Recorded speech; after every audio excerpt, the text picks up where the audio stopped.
Yara Shahidi, our first Black Tinkerbell. Yeah. How are you? And how did this opportunity come about for you to play Tinkers? I'm really good. It's been exciting to be here. I think it's so crazy to think that we had finished filming in 2021. So, Oh, wow. you know, to be here and to actually celebrate the film's release is really cool. But the opportunity, I think, what came slightly out of the blue for me, if I'm being honest. Mm-hmm. I remember when they first called saying that I was being considered for Tinkerbell, and I don't think I quite believed them because it didn't even seem like it was in my realm of possibilities of, like, characters to play, Yeah. you know?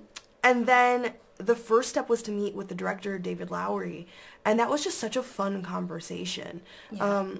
At that point, I was able to read the script, and I think he did something so special with the story. So to be able to sit down and talk to him about what he envisioned for Tinkerbell and, you know, what he resonated with in the story, we ended up having such a cool conversation about everything from Old English, because I was taking the Old English class, and he was releasing The Green Knight at the time. Yeah. And he actually ended up, side note, coming to Harvard while I was there. I sat in on one of his talks while I was there, but had a great conversation with them, and I think had a great conversation with the general Disney team, because I think being a Black Tinkerbell, for me, I was curious about what other updates they were making, but also why it mattered to them. And I think what was evident from literally everybody I talked to was that they really prioritize telling the best story they can and telling a story that was reflective of our times. And this wasn't just, you know, a plug and play of doing what they think they should do, but truly at their core feeling like, you know, this new cast was integral to how the story was being told. Yeah.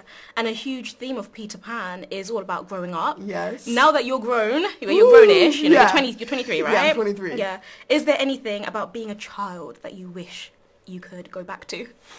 I was just saying, my only qualm with being an adult is that it's every day. I know. Sometimes give us a day off. Yeah. And so, as much as I'm enjoying 23, I think the biggest thing in my life that I've had to try and maintain that reminds me of childhood is just that sense of curiosity. I think sometimes I feel like I have such a sense of responsibility of what I should be doing that I forget there are a lot of things that fall outside of the what you should be doing that are actually truly fulfilling and also guide kind of like what my life ends up looking like. So continuously trying to leave room for the space of curiosity that I had when I was just younger. exploring, because when you're a child, you're more like, you just do it without the fear. So my favourite thing to say now is feel the fear and do it anyway. Ooh, feel the fear. That's what I'm living by this love year, it. exactly. So the picture that you post on your Instagram next to your Tinkerbell doll is so iconic for many different reasons. We've also recently had our first Black Ariel. Yes, We've got our first Hallie. Black Tinkerbell. Yeah, it's just amazing. How does it feel to know that you're making a lot of Black girls feel seen? It's so surreal.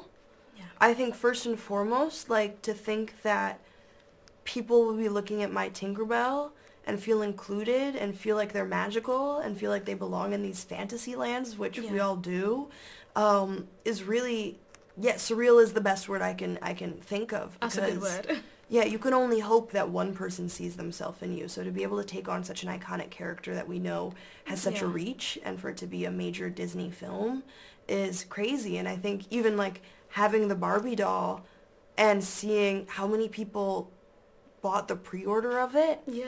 You know, as much as I could hope that somebody would want a doll with my face on it, it feels mighty presumptuous. So it wasn't until that moment happened. And you were like, wow, and I got to see the responses of people that were getting it for their nieces, for their cousins, for their friends. And I think that's when I really felt the impact of it, because, you know, I filmed this a couple years ago, and it was a very isolating experience that when I made it, as much as I theoretically knew the impact, I could only imagine. It wasn't until we actually started releasing trailers that I got to gauge what it meant to other people. What would you say to the people who don't see the positivity we see in this and they demand Tinker should stay white with blonde hair and yappy yappy yappa? Yeah. Well, I mean, honestly, for me, first of all, Tinkerbell has looked different in every single movie we've seen her in, first and foremost. Yeah. But quite honestly, I think it's more so that oftentimes there are conversations that are about diversity, and people think that it is in conflict with creativity or the quality of the story. That somehow thinking of inclusion means that you're checking some sort of box, and that the integrity of the story you're telling is somehow like less there. Whereas first and foremost, David Lowery did just an excellent job at storytelling. So I feel bad if that would be the reason why you're missing out on such an incredible story. But exactly. Also, I think it's important to our fabric. I think oftentimes the issues that we deal with today is because there's a great majority of the population that hasn't necessarily been taught to relate to people that haven't looked like us. And I think that level of empathy that so many people of people of color have had to really use in the years of media that we've watched that haven't included us is a necessary skill for everyone to develop. And I mean, it's such a fun story. And it's so important to address. Well, Yeah. thank you so much. And Thank congratulations. Tinkerbell, we love it. Thank you. I appreciate it.